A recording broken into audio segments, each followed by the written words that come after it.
Welcome to the Naavik Gaming Podcast, where it is our mission to explore the business and future of video games. We bring together the industry's brightest builders, investors, and thinkers to keep a pulse on current events, dissect emerging trends in games, share lessons learned, and have a great time.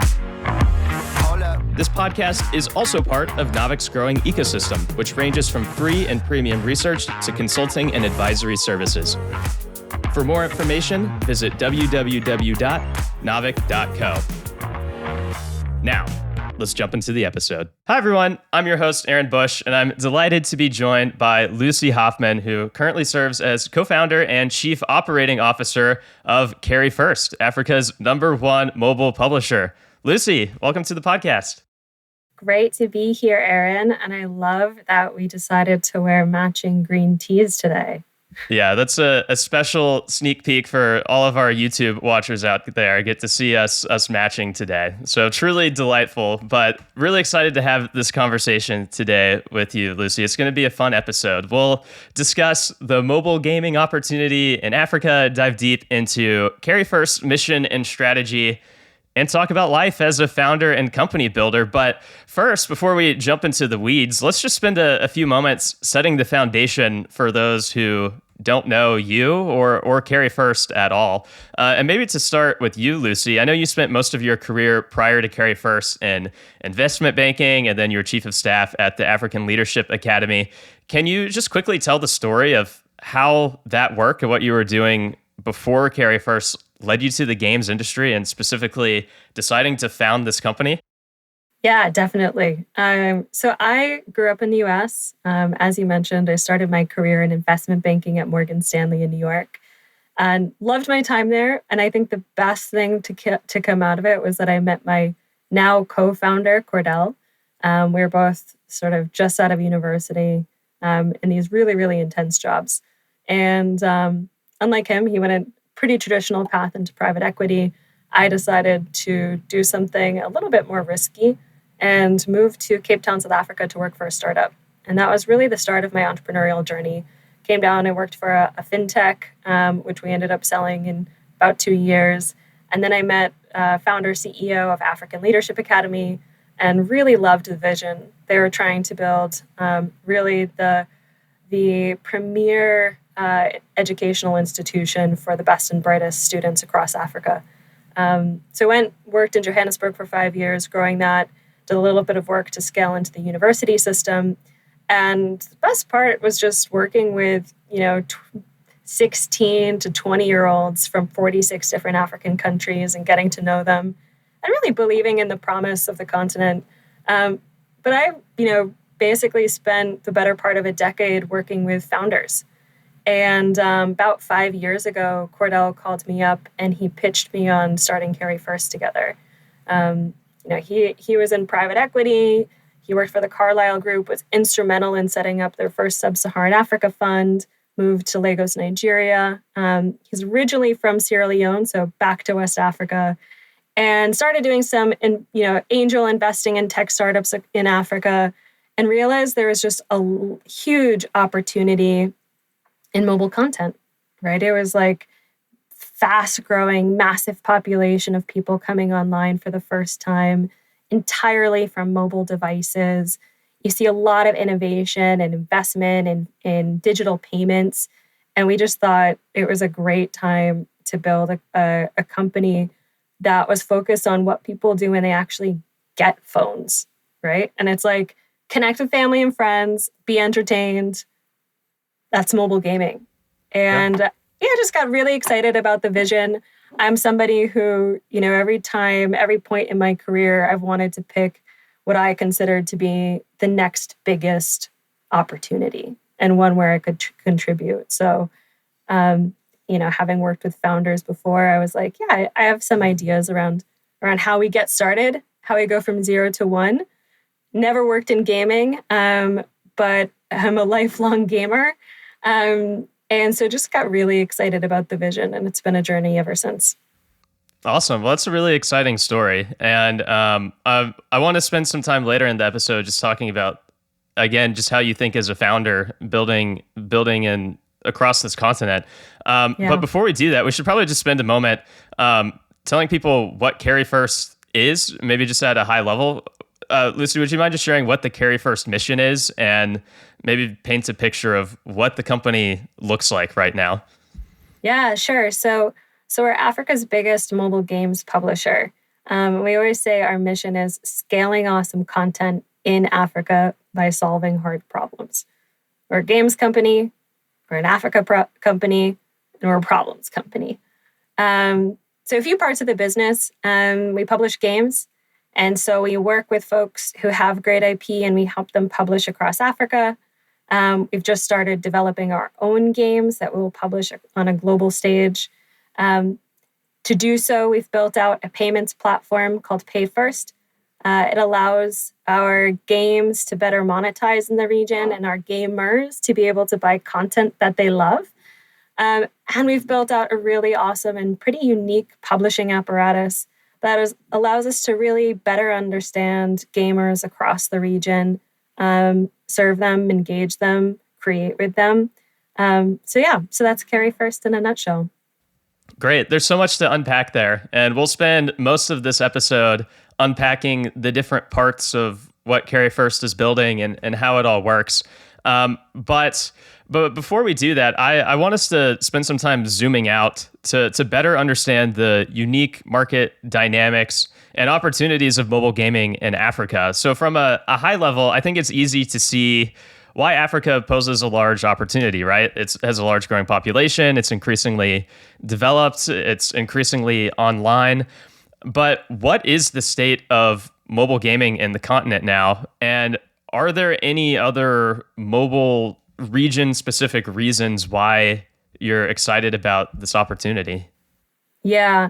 I mean, it's always sort of useful to work with metaphors. And one that we found really helpful is actually looking and comparing where Africa is today to where Southeast Asia was about 10 years ago, right? You have over 1 billion people, diverse geographies and languages, about the same GDP. Actually, if you look like side by side, they're most exactly the same. It's fascinating. You look at credit card penetration, almost exactly the same. And mobile phone penetration actually in Africa today is higher than what Southeast Asia was 10 years ago, but that's not really that surprising, right? And you look at that, and Southeast Asia today represents something like a $10 billion mobile gaming market. And that's really kind of where we set our eyes when it comes to thinking about the market and the market opportunity and growth. When we think about Africa specifically, 1.4 billion people, 1.1 billion people under the age of 40. That is more than the US and China combined, right? So we're talking about massive secular growth. Everyone's talking about incremental growth. You look at Japan's demographic trends and they don't have any young people. And so this is really where the players are going to be.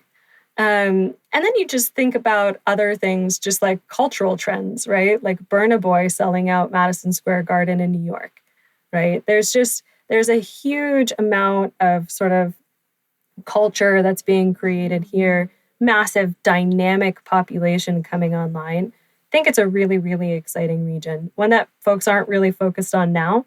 I think the first thing I hear in most of my conversations is, I'm really sorry, I don't know anything about Africa. To which I'm like, that's okay, there's a reason. But I think, 5 years from now, 7 years from now, it's going to be a focus area for most. Yeah, that's really interesting. And I guess too, from the outside, it's hard to understand the nuance of the region.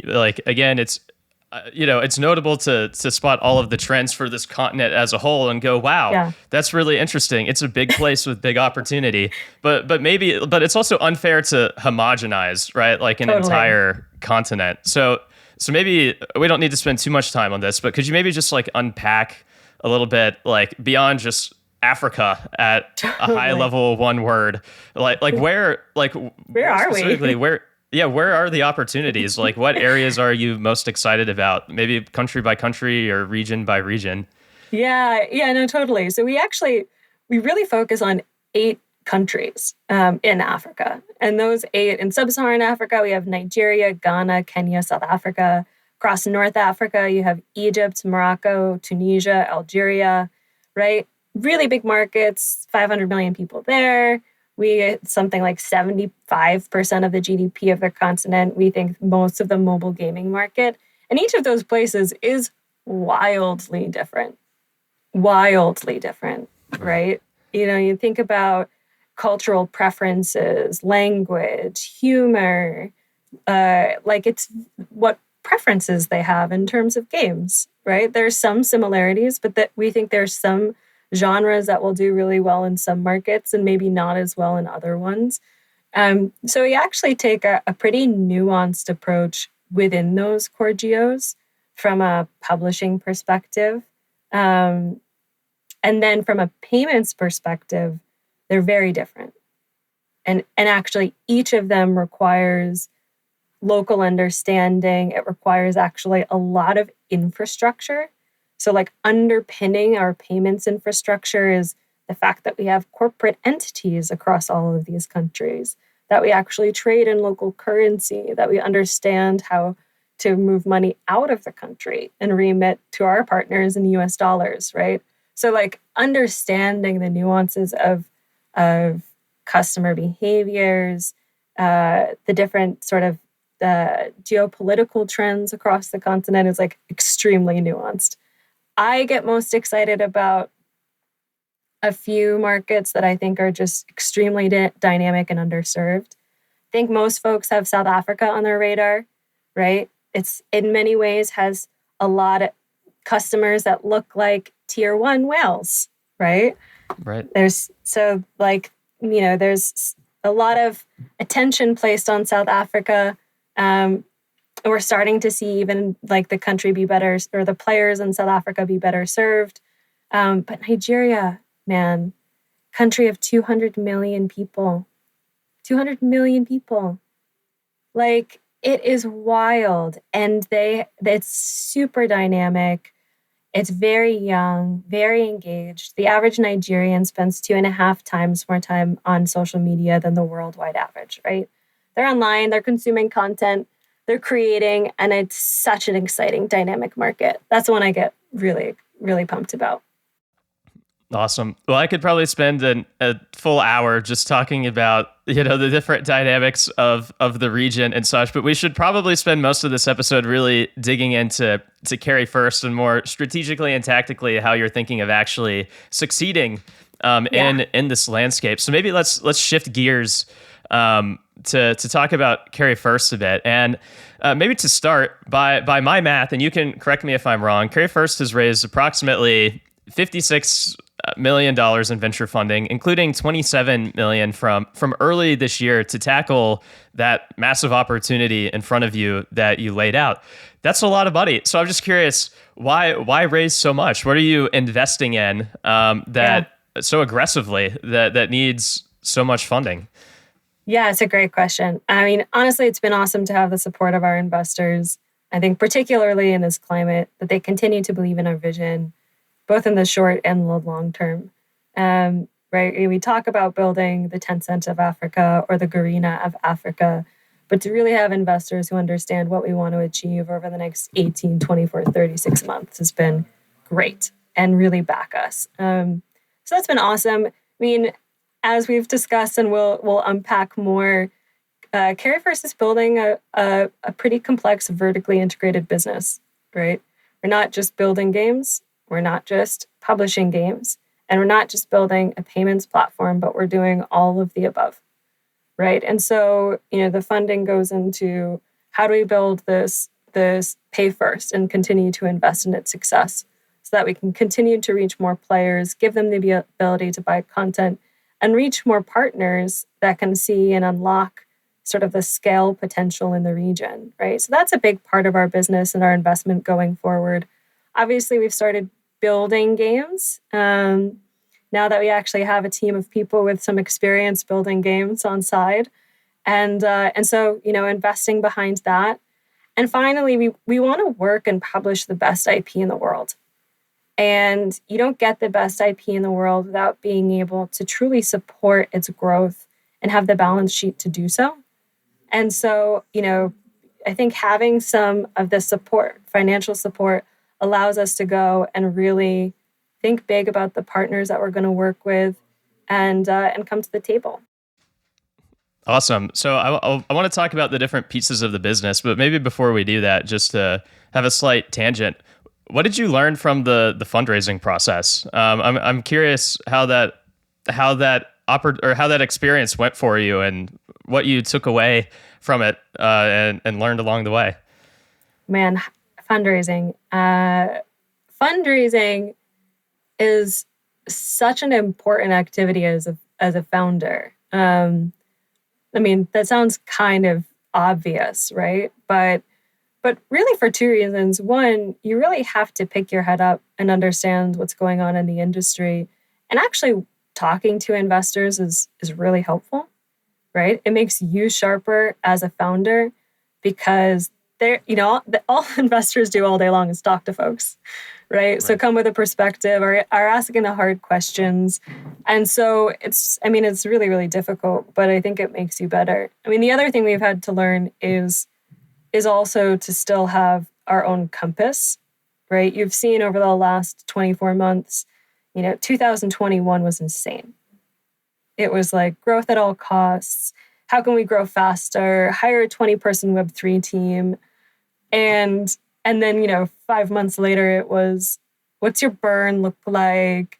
How are you managing headcount, right? And I think throughout the ups and the downs, it's important as a founder to sort of remain sober, right? To really understand what you're trying to build, what's important, what are the clear next steps towards building something of value for the long term. So you don't get pulled in too many directions where money is free and grows on trees or the world is ending. Like it's always somewhere in between. Great. Yeah, that's great rational advice. Thanks for bearing with my tangent there. Just thought it was interesting. But let's go ahead. And for founders listening, I'm always available on LinkedIn. If you're struggling with fundraising, I have very tactical advice, but that's like a whole other podcast. Yeah, amazing. But let's go ahead and go back to talking about the pieces of Carry1st, and we can dive a bit deeper into those. But maybe just to summarize what I think I heard and what I have studied up a bit in preparation for this podcast too. It seems like there are maybe 4 key ways in which Carry1st is looking to execute on its mission and grow. 1, you're developing your own games. 2, you're publishing others' games and sort of through that also building your own payments platform. 3, I also read that you're licensing third-party games. And then 4, and lastly, you're acquiring games to improve, relaunch, and publish at scale. Would you say that's a fair summary, or have things changed, or did I miss anything? Yeah, it's a pretty fair summary. We break it into sort of 3 components. We call it games, publishing, and platform. So games, we can license games, acquire games, or build games. Publishing are obviously all of the efforts to get games into the hands of our gamers. And platform is the infrastructure by which we can better monetize that content, right? And give people the ability to actually engage with it more fully. And that's really more of like the technology that we're building. And it's what we call now PayFirst, which you'll hear a lot. Okay, cool. Thanks for clarifying that. So I guess we can walk through those different pieces and maybe starting with publishing, which seems like a pretty huge focus of yours. And to start there, maybe you could just walk me through the full stack publishing vertical. What services do you offer and who are you serving? So with full stack publishing, again, we can serve our own games, right? So the games that we're developing or have acquired, or we can service games that we license. And from full stack publishing, it truly is full stack. It's thinking through distribution, right? Obviously App Store, Google Play, but folks are discovering and downloading and sharing games through other channels, particularly in emerging markets. So having some sort of differentiated understanding there is super important. We fund and manage all user acquisition for the games that we publish. And when it comes to user acquisition, we're talking creatives, making sure we're localizing creatives, app store optimization, thinking about language optimization in our various geographies. We do influencer marketing, offline engagement, competitive play, right? So truly a full stack sort of go-to-market approach across our games. We live operate our games. We think about pricing. Pricing is always sort of a conversation with our partners.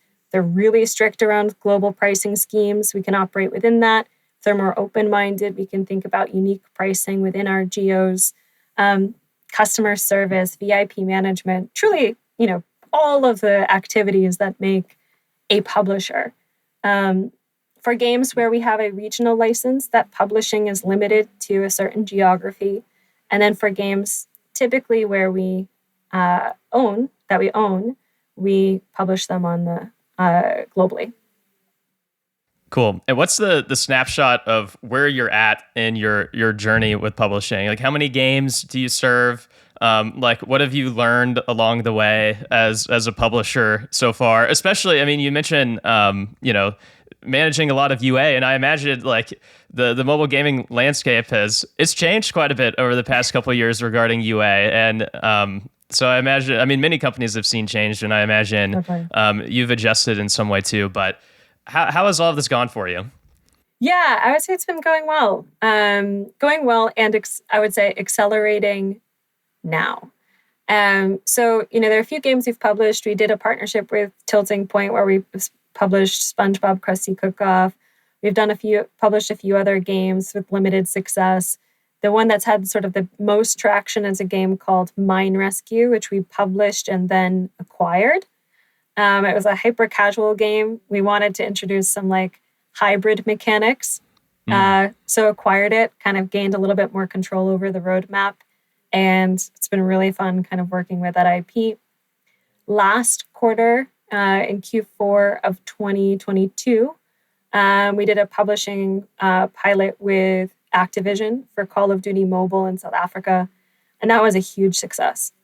Obviously, it's a massive IP. We were super excited to work with it in South Africa. And I think their big question was, are there players there? And from, the start of the campaign, before we launched, they had something like 25,000 active players. And within 6 weeks, we'd like 7x'd it. And It was just, consumer press. We had a big influencer, a hip-hop musician called Nasty C that's also like a diehard COD player who was the ambassador for the campaign and just brought a completely new generation of players onto the game, playing competitively. We did a massive esports and hip-hop concert event in Johannesburg, had like 5,000 people show up. And that was just awesome because, we've seen all the numbers, right? And I just like rattled them off to you. But to actually watch folks come out, and we had some reservations, right? Because Call of Duty Mobile is not a light game. It's not meant for your shitty Android device, right? So we were wondering how it would fare. And the truth is, for great IP, people make a plan. They just get the better phone, right? It's cheaper than the console. And that's the market we're operating in. So that was a huge, huge win for the organization and hopefully a sign of what we can do for a partnership going forward. And for publishing, you mentioned that it covers your own games. It covers partner games such as working with an Activision for Call of Duty Mobile. And I know I read somewhere else too, you're going to start working with Riot Games as well this year, which is another big win. So congrats on both of those. But for the focus of publishing, is it really just to serve the world coming to Africa? Or is the focus also serving more like game developers in Africa and I guess help them succeed in the region, but maybe outside the region too? How do you think about that? Yeah, one of the games that we've been working with was actually developed by a studio based in Ethiopia called Kene Games. Some of the most brilliant game devs on the continent. And they came up with a really cool version of Mancala. Mancala is like an ancient board game. It's been played all over the world, very popular across Africa, India, Pakistan, Middle East. I actually played it growing up, and it has different names in every single one of those countries, by the way. We loved this game. We loved the team. We're really excited about it. And actually, in our market tests, it performs even better in the US than it performs in some of our African geos. So that's when we're actually excited about taking this concept, like homegrown in Africa, and bringing it to the world. I think that's a big part of our mission as well, right? Is really helping our sort of local game devs have a platform to learn and to grow. We did a partnership with Crazy Labs last year where we incubated game devs and taught them sort of like hyper casual mechanics. And one of those teams from Kenya, Micken Games, created a game that was then published by Crazy Labs. And it was the #1 most downloaded game in the US on Apple and Android in June of last year. It was the biggest success story for an African game dev. Cool. And like definitely inspired them. Now they're hiring, right? I love stories like that. That's great. Yeah, I love stories like that too. So really interesting to hear all the success and growth on the publishing side, and look forward to seeing how that unfolds over the next year or two as well, and how that accelerates. One piece, maybe this is more on like how you categorize like the platform side of things, is PayFirst. And this is a part that kind of popped out to me as I was studying the company, just because of the unique payment dynamics in the region that you already talked about a little bit, just how different countries have their own means of how they pay for things. Could you maybe just talk about the importance of CARY1st, like why you're focused on this, and like what it really brings to the table for you as a company? Totally. Yeah. So while our customers, they have phones, they're buying data, they have internet, and they want to play games, they don't have credit cards. Credit card penetration is very low.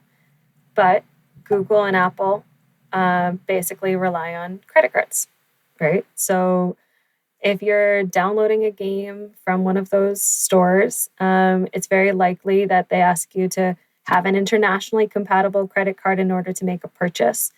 And so we're missing out on willing payers for content, folks who actually want to buy but can't. And so PayFirst, we developed it to essentially give gamers the ability to buy content leveraging payment methods that were available to them and most popular in the respective geos. So, we do all the hard work to set up the corporate entities to integrate with payment service providers across the region. Right now, we offer over 90 payment methods, just to give you a sense. And so, within each of our geos, at least the top 3 payment methods, and they're very different, right? So in Nigeria, it's bank transfer. I will literally buy 100 gems for you and send it to your bank account. Kenya has the most vibrant mobile money market in the world. 80% of the GDP of Kenya flows through M-Pesa. So people pay using mobile money. And in South Africa, everyone, there's a more developed banking system, but most folks have debit cards, not credit cards. And so in North Africa, cash economy. So we're talking about cash to digital transfers, leveraging sort of partners on the ground. And so, we've built out this infrastructure that essentially allows us to plug into all of this payment infrastructure across the continent, but only through a few APIs integrate it into games that we work with, right? So from a game that wants to leverage PayFirst, it'll take less than 10 hours of an engineer's time to integrate into PayFirst, and they've unlocked a whole market of folks that were unavailable to them before, right? We in a world constantly searching for incremental growth, there's such a clear lever, right? So I think that's why it's gotten people excited. Reaching players they already have, but just giving them the ability to deepen their experience. And actually pay for content they want. Awesome. Yeah, that sounds really exciting. And it seems like a unique source of competitive advantage too, and being able to build a platform like this that is technically complex and it is able to serve so many people in so many places as like part of a bigger ecosystem. And I want to dig into more of like the gaming parts of what you're building and investing in too. But another just founder related tangent. It's hard to not study and look at Carry1st and not be impressed by like how much you all are doing. And like as a fellow co-founder, I'm looking at this like, wow, it's almost like you're not just building one company, like you're building like several different verticals and pieces, like almost founding like more than one company within this one company. So I'd love to hear your thoughts on how you've gone about managing that especially at such like so quickly and at such an early stage, and what you've learned along the way of managing that complexity. Yeah, I mean, I'd have to say that I think one, we have a core commitment to our overarching sort of mission, right? And we believe that the way to get there is through complexity, that it's like complex by design, not by chance. And so we've chosen it. So I think that's the first step, is that we chose it, right? It didn't happen to us. I would say the next one is just making sure you have an awesome team that's delivering and ensuring that they understand how they fit into the bigger picture, but have enough clarity on what they need to do, what their next best step is in their respective domain, so that they can continue building their particular pillar, right? And so I think that's been super important, is like having the leadership there, having the team there, that's really kind of building and has the autonomy to be creative and to build, with ultimately having the vision in mind. Right. Okay, cool. We'll spend a bit more time towards the end talking about culture, but maybe just since we're on this right now, could you maybe just share like how big is the Carry1st team right now, and how long has it taken to build up to that point? Yeah, so we're about 85 people today. When we started in 2022, we were about 30, to just give you a sense of growth. We're 5 years old, but most of that growth has really happened in the last 14 months. And it's cool. It's, working on all parts of the business. We're fully distributed. So there is no HQ, as I mentioned. We have folks across Africa, but also Europe, India, and a few folks in the US as well. How do you manage the remote work side of that, or what have you learned scaling under that kind of environment?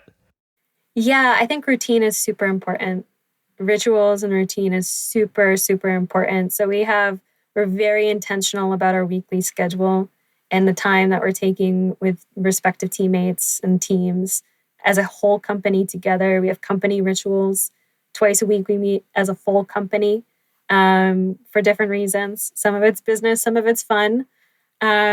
We instituted something called travel perks, so folks can actually go and visit colleagues, get together as teams and actually work in the same place. And in December, we had our first all-staff retreat in Cape Town, and it was awesome. Just like linemen getting to know each other, sharing some laughs. Yeah, so I think most of Carry1st we've built basically post-pandemic. And so we've grown as a fully distributed remote company, and we're built in that way. Very exciting. Yeah, as a fellow remote first company, figuring out how to, build a team and operate across different countries and time zones and such. It's all inspirational to hear how you've managed to scale that up. It seems pretty successfully. The one thing that I know I realized last year, I think I spent 80% of my life on the road last year. And I was like, so a remote team just means that the founder is always traveling. To go meet with teams in different geos. And it was great. I had one of the best years of my life. But Yeah, that was notable. Good point. Good point. Well, we got a little sidetracked here, all for good reason. It's all super interesting. Yep. But let's go back and finish talking about kind of the pillars of Carry1st. And I guess the last main pillar we haven't touched on is the game side, which, again, you're developing your own games, you're licensing games, you're acquiring games to then fix up and relaunch in some kind of way. And maybe we can take that step by step. So when it comes to, maybe we'll start with licensing third-party games. What is the strategy there, and how has that gone so far for you? Yeah, so it's really cool. I mean, we have a few sort of like hypotheses that we have around like what games will do well, right? Based on what we've seen in the market, heard, data we've crunched, but also just looking at like other trends, right? For example, in Nigeria, 16 out of the 20 most searched terms in Google relate to football. Football is a religion in Nigeria. And so we have very strong conviction around the need to publish a football game or several. So football is big. Parlor games that are well known across the region are really big. But then looking at some of the ones that that already do really well, right? Most of our gamers are 19-year-old boys. Shooters do really well across the continent, right? So, talking to the usual suspects, but there are also a bunch of emerging studios who are building interesting games. So making sure that we're also connecting with folks that have sort of broken off from these big corporates, have started their own studios, have some cool concepts that they're incubating, and just getting to know them early on, right? When Garena licensed League of Legends, Riot was still a startup.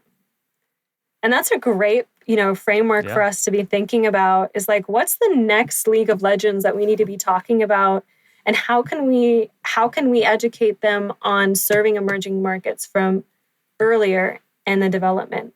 So that's a big part. Working with AAAs is massive, right? And it's a big part of our strategy. But also working with hidden gems where we think there's a genre that's going to appeal really well with our customers.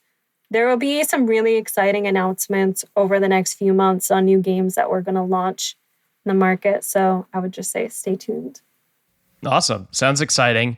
And Carry1st, as we've lightly hit on, has also expressed interest in acquiring games where you aim to improve, relaunch, and publish them at scale. And when you last raised money, wherever I read that, it was also mentioned that you had acquired 2 games already. Yes. Could you maybe unpack this strategy a bit more for us? Why are you taking this approach? And it would be great to hear about your first forays into the acquisition of game space too. Sure. Yeah, I mean, it's super interesting time, right? So, basically with the 2 games that we've acquired so far, one's Mine Rescue, the one I talked about, hyper casual that turned hybrid. We really wanted to just have a little bit more control over the roadmap. And the second one is actually Gabeta. It's the game that was developed out of Ethiopia. And for that, we wanted to make sure the game was well resourced, that we could continue to build out on the roadmap and actually have that game achieve sort of the worldwide success it deserves. And so really it was making sure that the games that were in our site were had the best chances of success. As far as future acquisition, we think about it very similarly to in terms of sourcing from a licensing perspective, right? It's like finding the hidden gems. There are also games that may not make sense for a Western publisher anymore. They've sort of seen their peak and are on the decline, where for us, they haven't made any traction in the market. And actually, we think there's still some potential. And it's a completely new market that's never engaged with the IP before. And with some love, they could be successful. So, we're looking at it really opportunistically more than anything. Makes sense. And I know you're also interested in developing your own games. And so maybe compared to acquiring games, when does it make sense to acquire for you versus build from scratch? And how are you going about, since I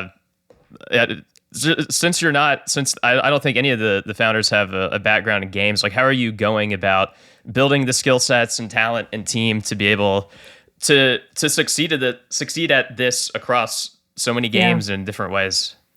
So one of the things that we noticed in licensing pretty early on was that there are very few games that are optimized for emerging markets.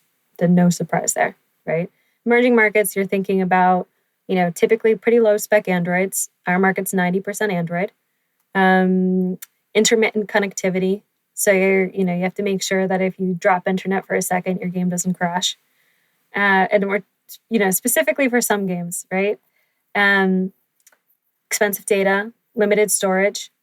So all of these are interesting dynamics. And it doesn't mean you can't create an excellent game. I mean, Garena showed us with Free Fire, right? They just rebuilt the shooter from the ground up for low spec devices and then had the most downloaded, top grossing game in the world. And we think we can do that across different genres. So the reason we started building games was actually because we saw that there was a need to build even casual games with this low spec mindset in mind, right? How can you create excellent, engaging, fun games that like literally anyone would play, you'd want to play, I'd want to play, but actually work for our customers that, are operating in different environments. So it's more a technical approach. Came up with that decision with our board sort of end of 2021. And obviously the first thing we needed to do is bring on a team that had built games before. As you mentioned, none of the co-founders came from the gaming industry. We were very humbled by our creating a game ourselves in 2019. And we were, I think, like truly blessed to bring on our VP of product on the game side, Varun, who joined us from Vuga, where he was game director for June's Journey. Prior to that, was exec producer at Scopely, as a producer at Zynga, a super experienced guy. Originally from India, right? So he had this empathy for emerging markets. He completely understood our mission, and he's built such a kick-ass team around him. Folks, product and game design, art, engineering, and actually working with third-party studios. So right now we have a couple games in production, but we're working with partners, working with teams that have built games before together. I mean, we provide a lot of guidance around the vision for the game, the product, game design, art direction, but really want to partner with the best studios to actually execute against this vision. Great. Well, that sounds also really exciting. You got a lot of stuff cooking across Carry1st, so it'll be really fun to see where all of that goes. Towards the beginning of the episode, when we were talking about just like the opportunity across Africa, you were comparing the opportunity in some ways to Southeast Asia, where C Limited and Garena were able to succeed as publishers, and even you could say Tencent as a publisher in China or something like that too by extension. I'm curious. I imagine you've studied these companies and how they operate and in these emerging markets. As you're building out all of the pieces for your own publishing operation, development operation, what lessons have you taken from those that have succeeded elsewhere in the world before you? Would be really interested to hear your take on that. Yeah, I mean, one, that you can build a really big business by focusing with laser-like precision on the needs of your customers, right? So Garena, everyone knows Garena today because of Free Fire, but when they went public, they were publishing third-party content. Their MO was distribution and monetization, right? And it was like, it was internet cafes. They had a network of internet cafes, and they were on the ground with their customers. They understood where they were. They understood what games they played. And that's what created the value for that company. And on the back of that, they used all of those insights from publishing to build, again, one of the, I think, most successful games of the last decade, right? And so there's a ton that you can learn, but importantly, it's about truly serving your customers, knowing them, being on the ground with them, solving hard problems, right? Part of our mission. So I'd say that's a big one. I think relationships matter. Part of Tencent's success is Garena, and part of Garena's success is Tencent. And I think that sort of long-term orientation is a model that we'd love to replicate with our partners, right? How do we make our success your success? And how do we make this so that we're well incentivized to partner for decades to come? And actually, everyone's share price will go up because of the partnership that we have with its long-term orientation. So I would say those are the two biggest sort of takeaways for us. And I think, we're, keep them as a North Star. Gotcha. That makes sense. And maybe just as a quick follow-up, this is maybe too radical of a question, so we could skip it if you want. But right. I know those other companies too, like with Tencent, for example, part of why they were so successful in gaming is because they also built out a social media arm. And totally. With Garena, they kind of spun this game thing, the profits into an e-commerce business. Is there a world in which Carry1st expands beyond games and, you succeed? Obviously, first things first, you got to succeed in gaming totally. And serving your customers. But is there a world in the back of your mind where you leverage that into something even bigger like these other companies have? 100%. It's like radical and it's not radical, because if you put the customer first, the next question is, well, what else does the customer want? Right? And we're building all these rails. We're building payment rails. And today those payment rails help us process the sale of pixels. But, you can extend those payment rails to lots of other things, right? And financial, one of the biggest fintechs in the world, it was embedded payments in Alibaba, right? It was built within Alibaba's ecosystem. And so I think, it's kind of radical, but if we do our job well, it is definitely within the realm of possibility. Cool. Well, I'm glad I asked, but we're that would be fun. But I guess, as we near the close of this episode, I want to quickly hit back on company culture for a moment. We already talked about this some earlier in the episode, but from the outside looking in, it seems like you're growing fast. You're moving in, a bunch of directions, kind of in that, managing the designed complexity, as you put it. You're building new teams with different needs and skill sets. And I can tell from the team page and your work in the past on the Global Diversity and Inclusion Group at Credit Suisse that you care about how culture operates. So yeah. I just sort of want to, pause and ask for a moment.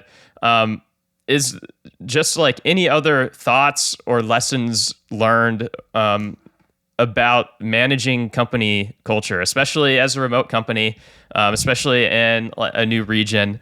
Yeah. Would just love to hear how you and your fellow co-founders think about this.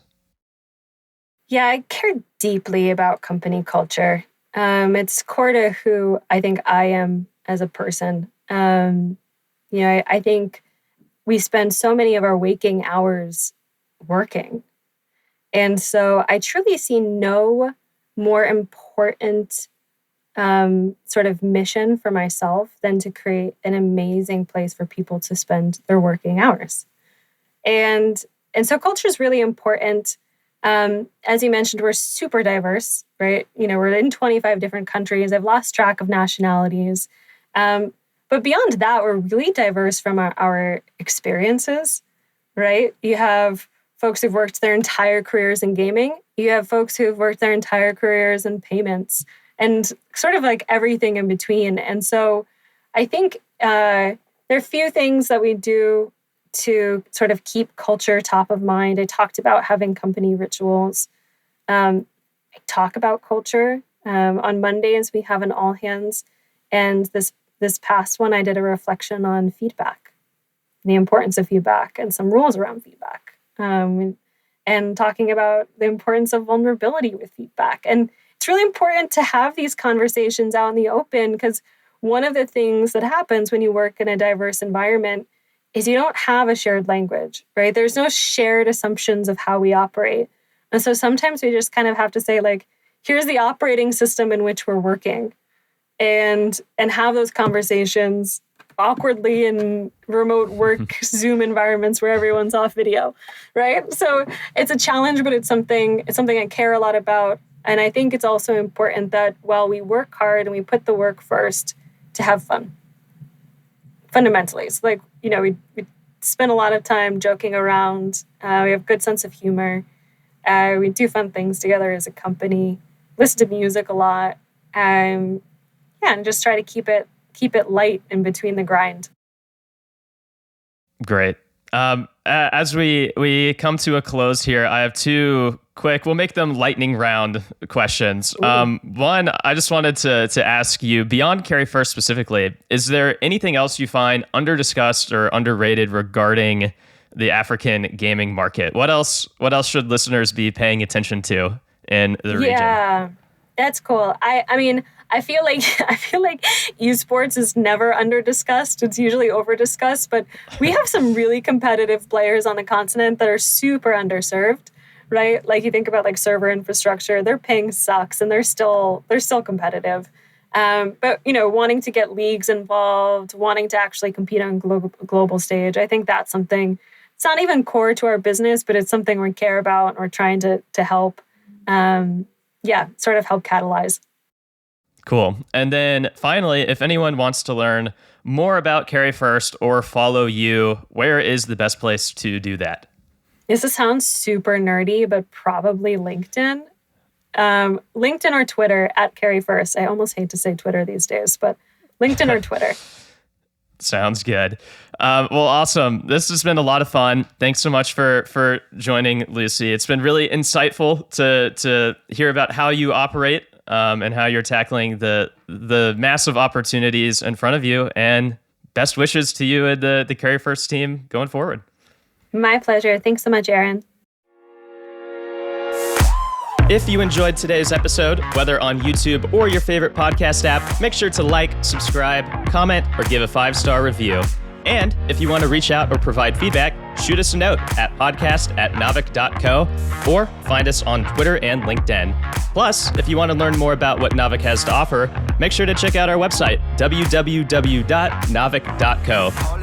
There, you can sign up for the #1 games industry newsletter, Naavik Digest, level up your insights with our premium research platform, Naavik Pro, or contact us to learn about our wide-ranging consulting and advisory services. Again, that is www.naavik.co. Thanks for listening, and we'll catch you in the next episode.